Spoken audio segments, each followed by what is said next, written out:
Israel এবং লেবাননের সশস্ত্র গোষ্ঠী হিজবুল্লাহর মধ্যে বহু বছর ধরে চলমান উত্তেজনা এবং বিক্ষিপ্ত সংঘর্ষ এবার পূর্ণমাত্রার যুদ্ধে রূপ নিতে পারে। সাম্প্রতিক ঘটনাগুলি আবারও তাদের শত্রুতাকে সামনে নিয়ে এসেছে, যা সমগ্র অঞ্চলের জন্য সুদূরপ্রসারী পরিণতি হতে পারে।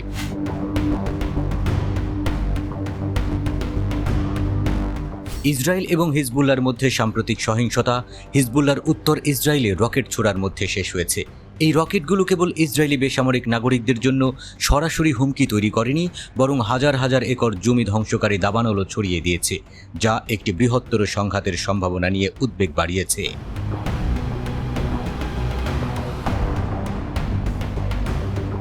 ইসরায়েল তার সীমানা সুরক্ষিত এবং তার নাগরিকদের সুরক্ষার চ্যালেঞ্জের মুখোমুখি সামরিক শক্তি দিয়ে প্রতিক্রিয়া জানিয়েছে, কিন্তু এটি শুধুমাত্র পরিস্থিতিকে আরও উত্তেজিত করতে কাজ করেছে। হিজবুল্লাহ ইসরায়েলি আগ্রাসনের জন্য প্রতিশোধ নেওয়ার অঙ্গীকার করেছে।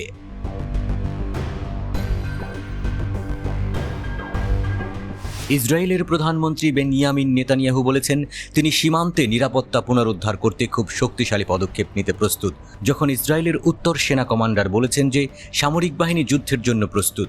ইসরায়েলের অর্থমন্ত্রী বেজালেল স্মোট্রিচ এবং জাতীয় নিরাপত্তা মন্ত্রী ইমাতার বেন গাভির ইসরায়েলকে লেবানন আক্রমণ ও দখল করার আহ্বান জানিয়ে পরিস্থিতি আরও ঘোলাটে করেছেন। উত্তর ইসরায়েলে সাম্প্রতিক ইসরায়েলি সেনা মহড়ার সাথে এই ধরনের বিবৃতি তীব্র সংঘর্ষের সম্ভাবনা বাড়ায়।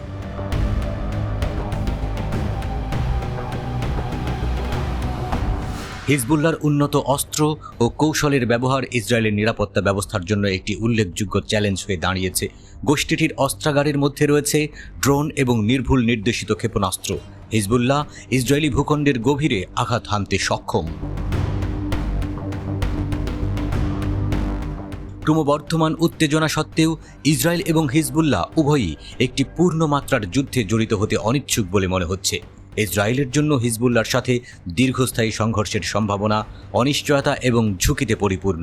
বিশেষ করে ইরান এবং অন্যান্য আঞ্চলিক গোষ্ঠীর সাথে এই গোষ্ঠীর ঘনিষ্ঠ সম্পর্ক রয়েছে।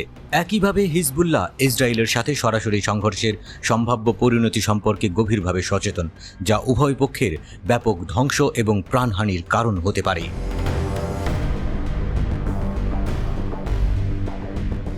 সংকটের একটি কূটনৈতিক সমাধান খুঁজে বের করার প্রচেষ্টা চলছে। আন্তর্জাতিক মধ্যস্থতাকারীরা একটি যুদ্ধবিরতি এবং দুই পক্ষের মধ্যে আলোচনার সুবিধার্থে কাজ করছেন। উভয় পক্ষের একটি স্বীকৃতি রয়েছে যে আলোচনার মাধ্যমে নিষ্পত্তি একমাত্র কার্যকর পথ হতে পারে।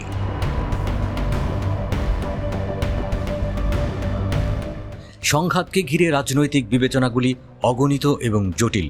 ইসরায়েলের নেতৃত্বকে অবশ্যই একটি ব্যয়বহুল এবং সম্ভাব্য অস্থিতিশীল যুদ্ধে জড়ানো এড়াতে হবে। একই সাথে তার নাগরিকদের সুরক্ষার প্রয়োজনীয়তার সাথে ভারসাম্য বজায় রাখতে হবে। একটা কথা পরিষ্কার, মার্কিন সামরিক ও রাজনৈতিক সমর্থন ছাড়া ইসরায়েল লেবাননে যুদ্ধে যেতে পারে না, কারণ ইসরায়েলের প্রয়োজনীয় অস্ত্র এবং দীর্ঘস্থায়ী সংঘাত বজায় রাখতে মার্কিন সমর্থন প্রয়োজন।